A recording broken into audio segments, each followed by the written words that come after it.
Hello?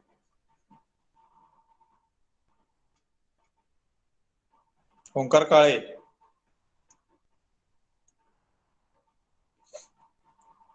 Yes, sir. Ha. Have you got But that? the file, Ha. got that, but the file is not opened, sir. File is not open. Why? Okay, I will share it Corrupted. once again. I'll Yes. convert it. I'll convert it into PDF and I'll share it once again on WhatsApp group. Okay. Yes, yes, sir. Yes. Okay. Now unit number 5, design of spring. If you are going to see the syllabus, then what we are going to cover in this unit is first of all type of springs and their applications, then terminology of helical spring, styles of end, spring material, stress and deflection in helical spring, and series parallel springs, how we are going to use the series and parallel springs, and then introduction to the leaf springs. Out of that, we are going to see numericals based on the helical springs only. Now, as per the syllabus, uh, all the parts will or all the points will cover one by one. So first of all, we'll see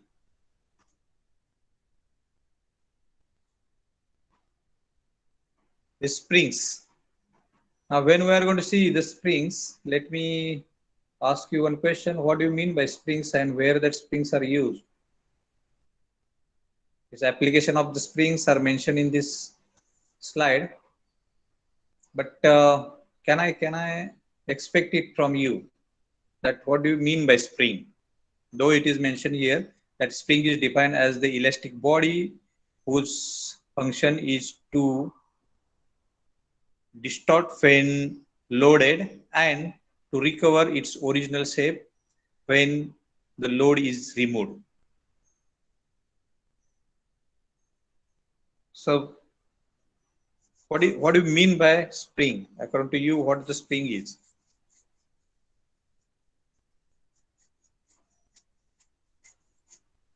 Can anybody of you answer me what the spring means?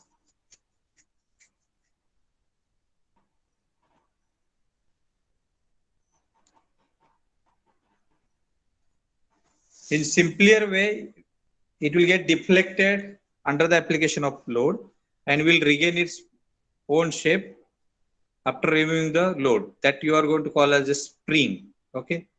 Then this type of nature, this type of elastic nature, we are going to say it as, is occurred for each and every material which is present on this earth.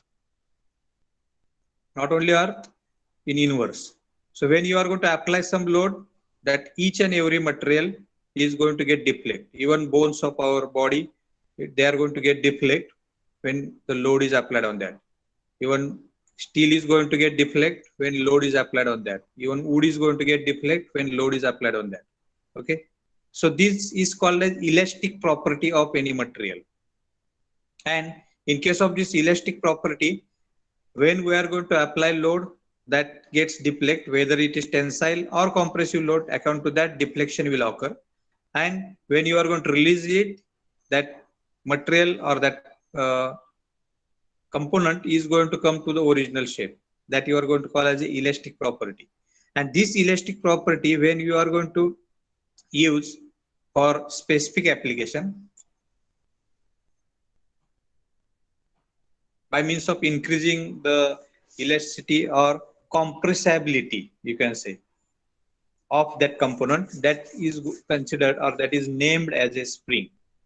Okay, so spring, as you know that because we are well familiar with the spring right from our childhood, because when we have started to use pen for writing, at that time you might have seen the pen which is loaded by means of spring, like TikTok pen we can say. And you might of that pen, you might have separated it out and you might have seen what the spring, all the parts you might have dismantled and you have seen the spring. Okay.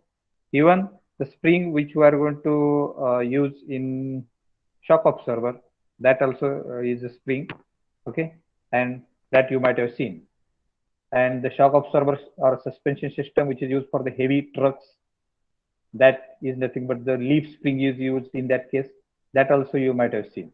Not only in trucks, trolleys, and all other, you can say, multi-axle vehicles, okay, commercial vehicles, all are loaded or suspended by means of the spring that is called as leaf spring. Now, when we are going to see this spring, then what are the basic applications of the spring? Since this important applications of the springs are, first of all, to cushion. That means, as I was talking about the suspension system, what the suspension system is going to do? It is going to provide us cushion. Cushion is nothing but when we are going to apply load on that suspension system, it is not transmitted as it is to the passengers. Okay, that you are going to say as a cushion is provided. Why? Because that load is not going to transmitted as it is to the passengers, because the unit which you are going to use in between that load, applied load and the passenger, is the spring or suspension system, and it is going to get compressed when the load is applied on that. That means to get compressed, some amount of force is utilized, and if the applied force is totally utilized for the compressing, then you are going to say that force will not be transmitted to the next part, that is the passengers. Okay, that is the cushion. Or absorb or control energy due to either shock or vibrations, as in case of car, okay, railways, then aircraft while it is landing, aircraft landing gear, it is called as shock absorbers and vibration dampers. So this is the main, what we can say, application of the spring. Main means widely springs are used for these applications. It doesn't mean that our simple pen is not a application of spring. It is application of spring also. But where we have seen that springs are widely used, they are widely used in suspension system. Okay, a suspension system for automobile, for cars, for heavy vehicles, for aircraft, for big jumbo airplane, wherever it is required, that cushion is provided by means of spring. Even the cushion which is provided on sofa, it includes springs. So wherever the cushioning or this shock absorbing is required, we are going to utilize spring in that case. And what happens to, because of that spring, that load which is applied, that will get absorbed by means of that spring. Either it will get compressed or it will get elongated. Okay. Then springs are applied to apply the force as breakers. In case of breakers also the springs are used. Okay, clutches to apply load on the clutch plate, and spring loaded valves. The stop valves which we are going to see are loaded by means of spring. Okay, and in that case the spring is going to apply or store that load or force, and it is utilized whenever it is required. Okay, so it is used as a storing device also, force storing device. When you are going to compress any spring, and if you are going to keep as it is, the energy is stored in that spring. When you are going to release it, that energy get liberated.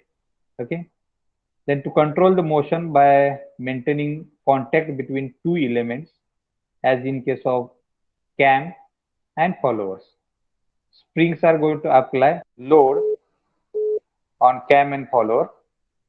And in case of,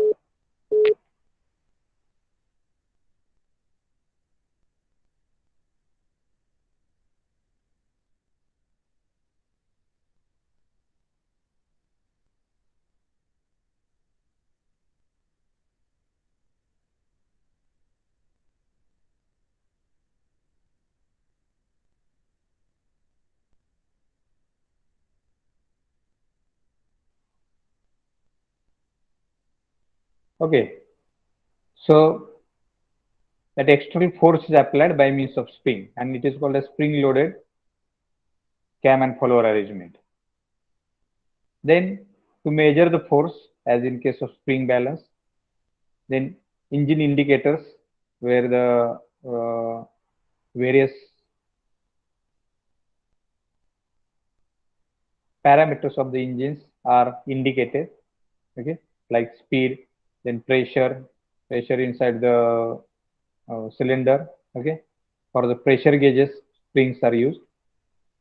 Then to store the energy, as in case of watch, nowadays we are not using such type of watch where the energy is stored by means of spring, okay. We are going to use the automatic watches, that is electronics watches, but that is what we can say old application of the spring. And in that case, once you are going to provide the or energy is provided to the watch, it is stored in that spring and utilized to operate that watch. Then toys, nowadays toys are also available as electronic toys where we are going to provide the energy by means of batteries, okay. But initially or in old days it was provided by means of key and the energy was stored in that spring. These are some applications. You can add 2, 4, 5 more applications in this, okay. As you know, spring is used in pen also, that is example. The next part is types of springs. Now basically we are going to see two types of springs. One is called as helical spring, okay. Then that helical spring is again divided into two types. One is called as compression helical spring, another is called as tensile or tension helical spring, okay. Now in this case, these helical springs, the helical springs are made up of wire which is of lesser diameter, okay, and is coiled in the form of helix. That helix is formed and helix angle is provided to that, okay, and is primarily intended to compressive or tensile load. Now these are the most, what we can say, probably applied springs, that is helical springs. The cross section of wire is usually circular, okay, and from which we are going to see some applications where square or rectangular cross section is also used, but that application is very rare, that rectangular and square cross section for the helical spring or the wire from which the helical spring is manufactured, okay. And here you can see these two types. One is compressive, okay, where we are going to apply compressive type of load on the spring. And second one is tensile, where you are going to apply tensile type of load on the spring. Function is the same, that is store the energy or provide the cushion, okay, by means of absorbing externally applied load. Then second type of this same, we can say helical springs, that is conical or volute springs. Now these conical or volute springs, they are specific applied springs. They are basically helical springs only. But as per the requirement where that springs are fitted, if the shape which is available is of conical type or it is of parabola type, then we are going to use such type of springs. These are the what we can say specific applied springs, specific utilized springs, and are used for the specific applications. Like in case of we can say plunger where the in case of diesel injection, the plungers are used, and that plungers are loaded by means of spring, helical compression spring. In that case, where the space which is available is very less, and to reduce that space, we are going to use such type of springs. Then same way that helical spring has a third type, that is torsional spring. Now this torsion spring is nothing but it is not uh, going to store the tensile or compressive type of load, but they are undergoing for the torsional type of load. You might have seen such type of application where it is used in pins, okay. कपडे वाळत घालायचे जे चिमटे आहेत त्याच्यामध्ये असली spring वापरली जाते. Getting. किंवा घड्याळामध्ये स्प्रिंग वापरली जाते, टॉर्शनल स्प्रिंग. किंवा टॉय मध्ये, आता अर्थात ते ऍप्लिकेशन नाहीये. आता जे टॉय किंवा घड्याळ जे अवेलेबल आहेत ते सगळे इलेक्ट्रॉनिक आहेत. त्याच्यामध्ये स्प्रिंगची एनर्जी वापरली जात नाही, पण पूर्वी मेकॅनिकलीच ती एनर्जी स्टोअर केली जात होती स्प्रिंग मध्ये, आणि ती मेकॅनिकल एनर्जी वापरली जायची. नाव we are going to operate all these things by means of battery. Okay, and though this application is not there in toy or watch, there are a number of applications where this type of energy is stored. Okay, so, and they are storing that energy by means of taking torsional load. Okay, then this last type is the leaf spring. Okay, it is also called as laminated spring. Now this leaf spring is nothing but the spring which is not having that helical type of shape. Okay, but the energy is stored by means of creating some convex type of shape, and if you are trying to elongate it, if you are trying to make it straight, then that energy is absorbed. Again they are coming to the original shape, that is that curved shape, when you are going to release that load. And these type of springs are used widely in case of heavy vehicles, where the cushion is provided or shock absorbing is provided for that heavy vehicles. In that case, that leaf springs are used. Now this leaf spring is also has other type, that is called as disc or bevel spring. Now this disc type, that is nothing but they are in series. Their main principle is the same as the leaf spring. Discs are connected in such a way that inverted disc and this disc, we can say, they are connected with each other, and such type of series is provided. And when the load is applied from the upper side, these discs are made as a straight, and in that straightening of that disc, the energy is stored or energy is absorbed, and when you are going to release it, that energy will get released. But all these things, in case of helical spring or in case of leaf springs, either it is torsional or conical or any type of spring, all these things are done within the elastic limit. If you are going to apply load on that spring above the elastic limit, then the plastic deformation take place, and no more elasticity will be provided or elasticity is present in that spring. And in such case, we are going to say that spring is going to get failed. And we have to take care as a designer that the load which is applied on such type of springs, that should be sustained by means of the springs and will be under the elastic limit of that material which we are going to use for the springs. That is the main part. That is nothing but if we are going to apply force on any type of spring, and if that load is not sustained and that is not within a stress which is developed in that material or in that spring is not within the elastic limit, then that spring gets failed. Getting? आपण ह्या सगळ्या ज्या spring आहे, ह्या spring सगळ्या काम करतात फक्त within the elastic limit. Elastic लिमिटच्या जर बाहेर गेल्या तर त्या स्प्रिंग फेल झाले असं समजतो आपण. Okay, so while designing, while finding out the dimensions, what care we have to take, that the load which is applied, that should be within the elastic limit. Okay, up till now, do you have any question?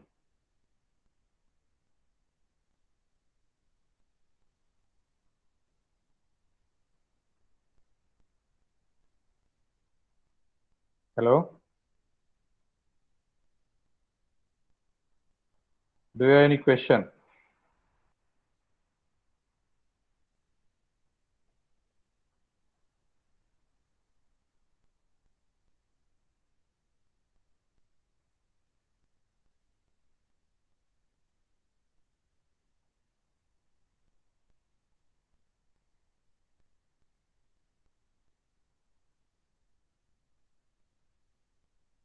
Hello.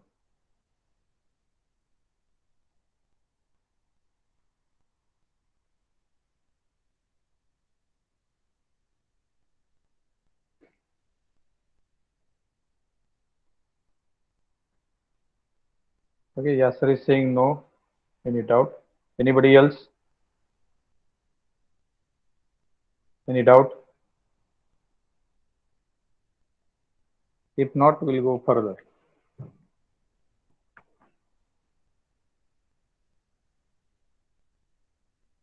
This is a very important point in this unit, and that is terms which are used in compression springs. Now, why specialist compression springs? We are not going to consider torsional spring or leaf spring, because we are going to see in details these compression springs, and we are going to solve some problems related to this compression spring. That's why we are going to see all the terms and the mathematical equations which are used in this compression spring. Okay. So out of that, first term which is used in compression spring is solid length. Now this solid length is nothing but the length of any spring when that spring is loaded fully. That is nothing but the gap which has provided in between two coils. That gap is going to become 0. And at that time, we are going to say the length which is measured of that spring is called as solid length of that spring. Okay. This solid length of spring is mathematically measured as denoted by L suffix S. Okay. Measured as N dash, where N dash is the total number of coils of the spring multiplied by D, where D is the diameter of that wire from which the spring is manufactured. Okay, so the solid length of spring mathematically is given by N dash. N dash term we are going to use for the total number of coils in that spring multiplied by D, small d, where the small d term we are going to use for the diameter of the wire from which the spring is manufactured. Now in this diagram, you can see this third diagram is of solid length. It is fully compressed and has become solid. Okay.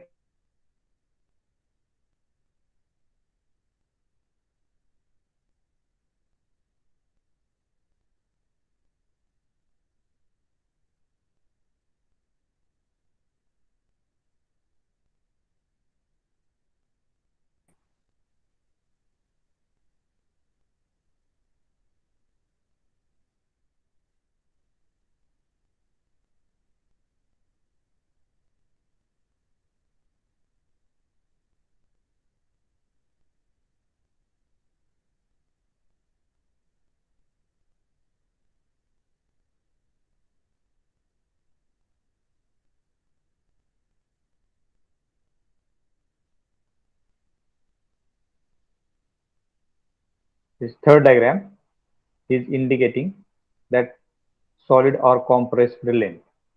Okay.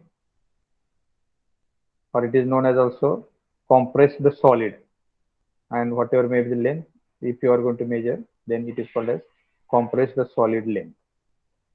Okay. Then second term which is used, it is called as free length. As the name is indicating, free length, that is nothing but when the load is not applied on the compression spring, whatever may be the length of that spring is called as free length. In this diagram, this first diagram you can see, this first diagram is indicating the free length. Okay, where any load is not applied on the spring. Here only we will understood that D, small d is used for the diameter of the wire from which the spring is manufactured. Capital D is nothing but the pitch diameter of, or mean diameter you can say, of spring. Mean diameter, why I am saying, because we are going to take the mean of this wire diameter. From center to center, we are going to measure the distance. That's why it is called as mean diameter of the spring. And pitch, which is denoted by P, that is the successive distance or the distance between two successive coils. That is called as pitch of the spring. And all these terms are measured when the spring is free. When it is compressed, then there may be some deflection, and because of that, we are not going to, or we are not able to measure this pitch. Okay, because as you know that spring is compressed, so distance between two successive coils, that will get vary. Okay, so pitch always is measured when the spring is free. Okay, and when the load is applied, the spring gets compressed. Okay,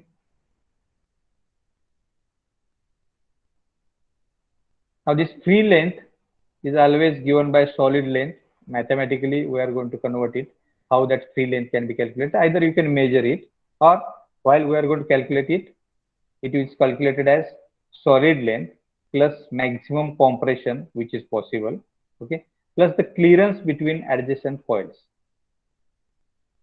This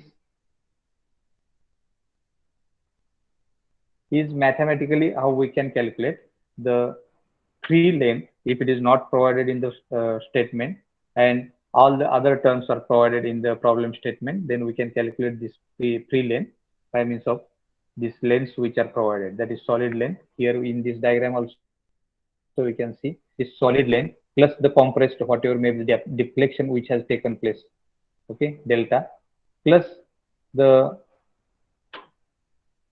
clearance which has provided. Now clearance which we are going to measure, that clearance should be measured in compressed state only. Okay. Once you are going to measure the clearance between two successive coils multiplied by number of coils, that will become the total clearance. Okay. Plus solid length plus whatever may be the deflection. That will become the free length of the helical spring. So when we are going to calculate it, it is given by free length is given by n dash, that is nothing but number of turns multiplied by diameter of that wire, plus delta max, deflection which has been taken place at that stage, maximum deflection, plus the solid length 0.15 of the maximum deflection. Now this, it is depend upon what we can say, the type of spring, which constant we have to take. Normally it is taken as a 0.50, clearance is provided as a 0.55 for the spring, or that maximum deflection. That may be meter in millimeter, whatever may be the unit which we are going to use. Okay. Now this following relation may be used to find the free length. Again, one more relation is derived, that is free length of the spring is given by n dash multiplied by d plus delta max, maximum deflection, plus n dash minus 1, that is nothing but number of coils, number of turns, minus 1 multiplied by 1 millimeter. This 1 millimeter is not going to make any change in that. Okay, but all these things are coming in the millimeter. So the spring length is measured in the millimeter, hence the deflection should be in millimeter, and diameter of the coil, that should be in millimeter. Okay, and this expression is considered for the deflection or that clearance which has provided in two successive coil as a 1 millimeter, by assuming that this above expression has derived.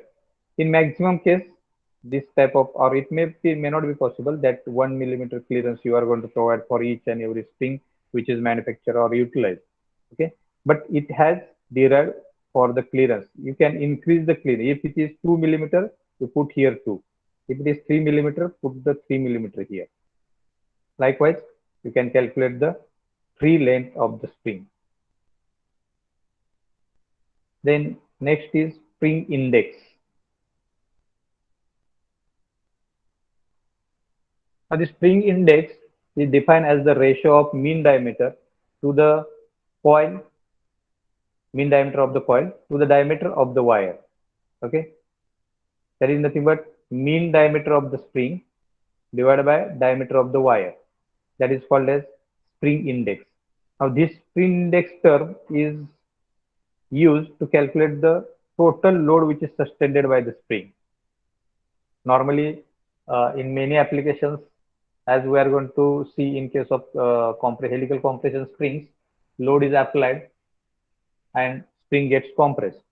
And when it is get compressed, at that time, the torsional type of stresses will get induced in that spring. And to calculate that torsional type of stresses, we are going to use this term, that is spring index, where capital D is the mean diameter of the coil, that is nothing but spring, and D is the mean diameter of the wire. Okay. Then spring rate. It is also known as stiffness of the spring. And as you know that stiffness is nothing but force divided by deflection. Now here spring rate or stiffness is equal to, here I will write spring rate in bracket, stiffness I will write, because we are familiar with that word.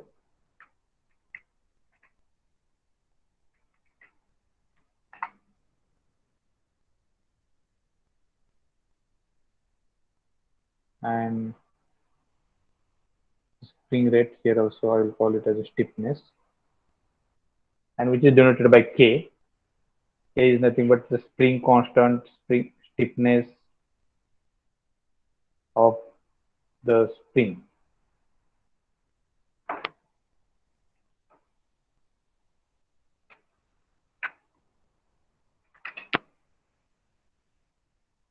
In some books, we are going to use it as a spring rate.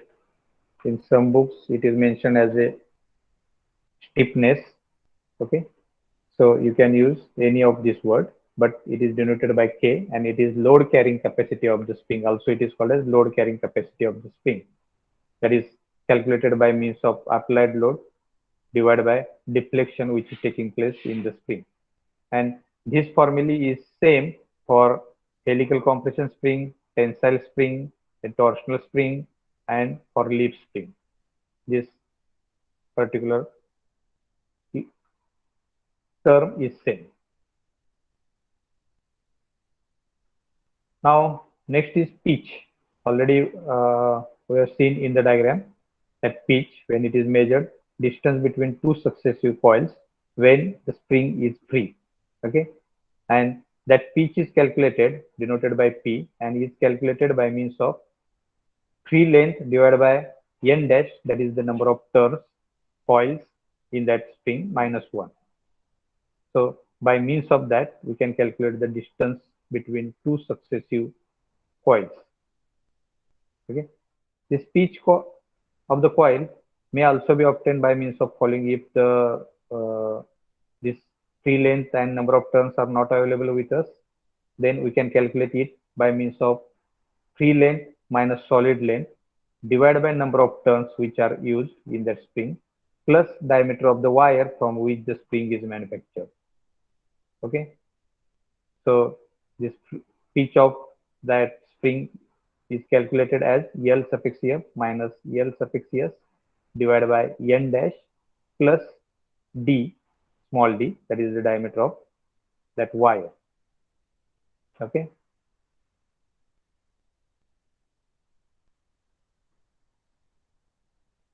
Now, while we are going to choose this pitch, at that time we have to take care that the pitch of the coil should be such that if the spring is accidentally or carelessly compressed, okay, that so it will get compressed totally.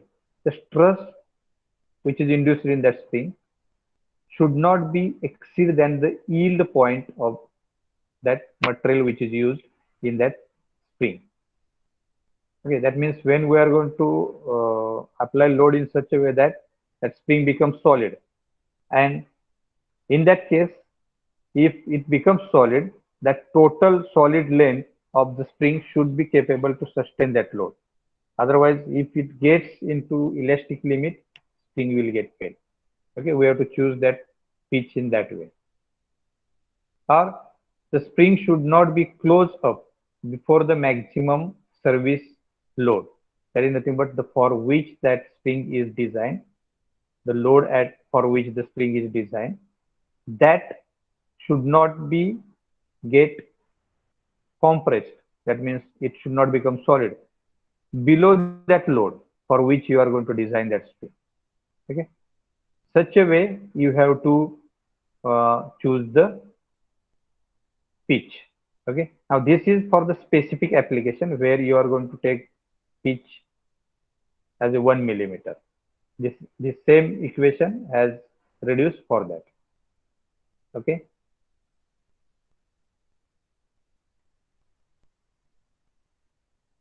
Now, next important point is ends which are provided to the spring.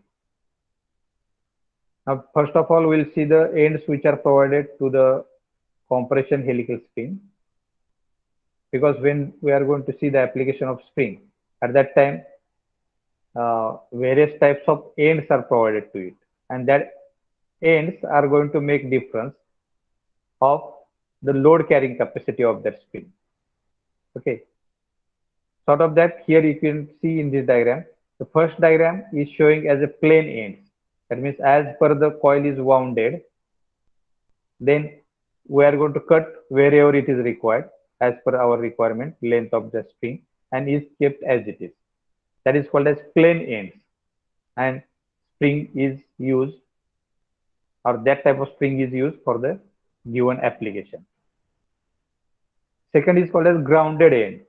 In case of this grounded end, we are going to cut that wire in such a way that it will become flat.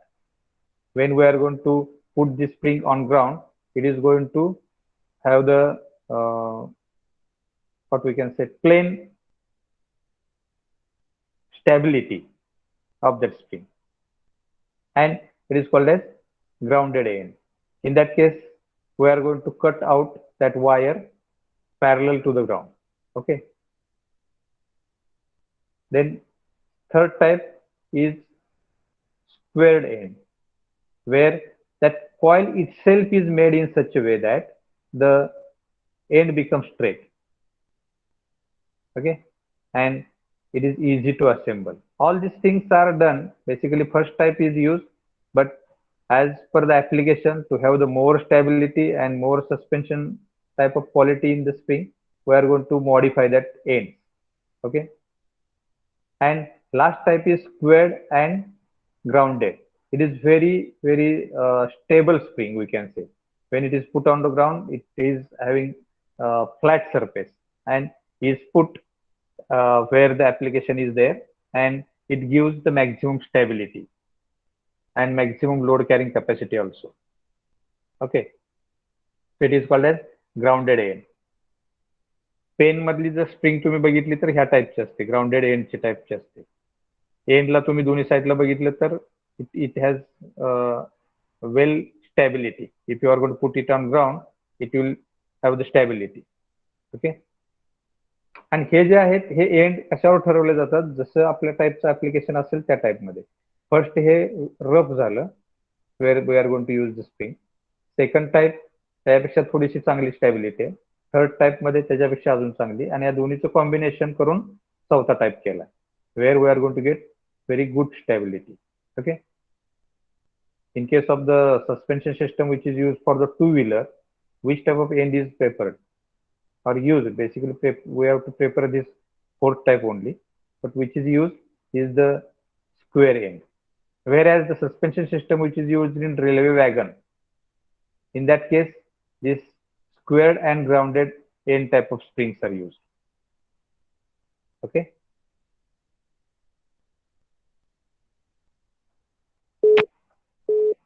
Then Next, we are going to see, just a minute.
Hello. Sorry for the interruption. Let me know if you have any question related to all of our slides. We have seen 11 slides up till now. If you have any question, you are free to ask.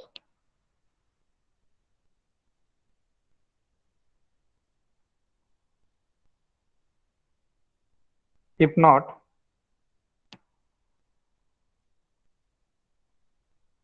then we'll go further. Now this end of the springs and total number of turns, they have relationship with each other. Okay.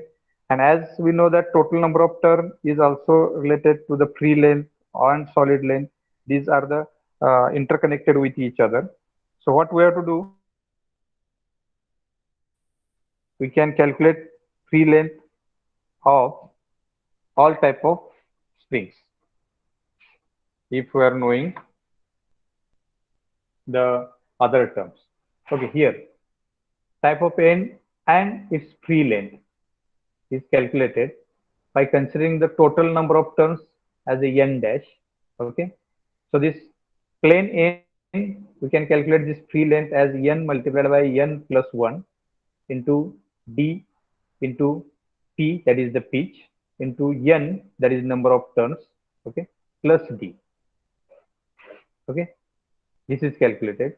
Next, grounded end, this, okay, this all these formulas are based on how, which type of end is used. Okay, so where this n, only n is nothing but the number of active turns, because in case of, see, this square and grounded, this first turn is not active actually, it will not get compressed, but the active turn is 1, 2 and this 3.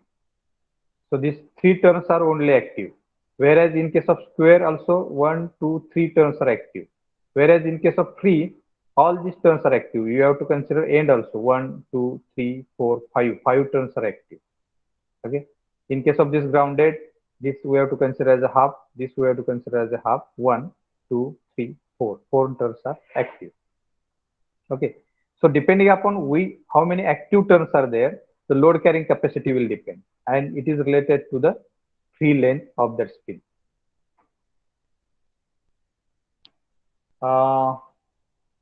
Can we stop here today?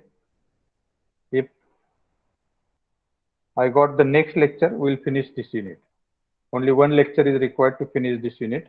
So if I got the next lecture, then I will finish this unit. We'll stop here today. Any doubt up till now?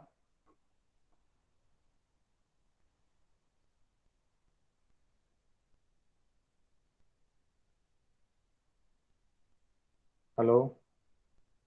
No, sir. No. Okay.